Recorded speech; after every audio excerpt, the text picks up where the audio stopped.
What's up guys? Maulan na umaga sa ating lahat. Ngayon ay samahan nyo ako na pumunta ng bukid. Mangunguha tayo ng gabi. Gagawin nating laing.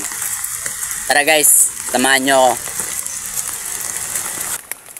Naglalakad na nga ako dito papuntang bukid at mag-isa nga lang ako dito. Habang naglalakad nga ako dito ay iniisip ko kailan pa kaya ako mamonetize dito sa Facebook. Ilang video pa kaya ang i-upload ko at ilang buwan pa kaya yung bibilangin ko. Alam ko malayo pa tayo sa katotohanan pero itutuloy at itutuloy lang natin to. Kaya nagpapasalamat talaga ako sa mga nanonood at totoong sumusuporta sa akin. Kayo yung nagbibigay lakas at dedikasyon ay pagpatuloy ko tong ginagawa ko na to. At sa lahat ng mga small content creator kagaya ko ay pagpatuloy lang natin hanggang mabot natin yung monetization process. Grind lang ng grind hanggang masabi mo sa sarili mo na yes, I success. Shoutout nga pala dyan sa mga followers ko ha. Comment naman kayo kung napanood nyo to. And dito na tayo guys sa pagkukuha na natin. Tanim din to ni Papa dito. Dito na lang tayo kukuha. Kumuha na nga ako dito at pinili ko nga lang yung malalaki na. Kulay pula nga pala yung puno ng gabi na to. Ito yung klase ng gabi na hindi lumalaki masyado. Unlike sa kulay puting gabi na lumalaki talaga ng husto. Dito nga pala sa amin ay makakuha ka rin ng gabi sa gilid ng sapa o di kaya sa mga matutubig na parte dito. Kaya kahit na wala kang tanim ay makakapagulay ka pa rin dito ng libre. Pero meron na may ibang nagtatanim kagaya ni Papa para kapag gusto magulay ng gabi ay hindi na maghanap kung saan saan. Bukod sa gabi ay meron pang iba't ibang gulay na makukuha ng libre dito sa amin. Pero sa bayan guys ay meron namang iilan na nagbebenta nito. And guys, ito na yung mga nakuha natin. Okay na to. Shoutout sa mga hindi kumakain nito. Ang aarte nyo ha. And masarap to guys. Gagawin nating laing. Tara.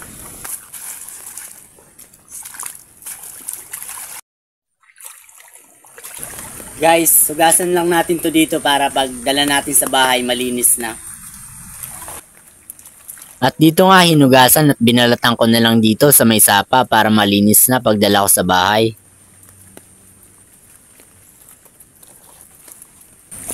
Dito sa amin guys, sinasama talaga namin tong laman. Ito. Masarap din naman kasi itong kainin kasi lasa nga ito ng gabi o butig kung tawagin dito sa amin. Ito na guys, malinis na siya.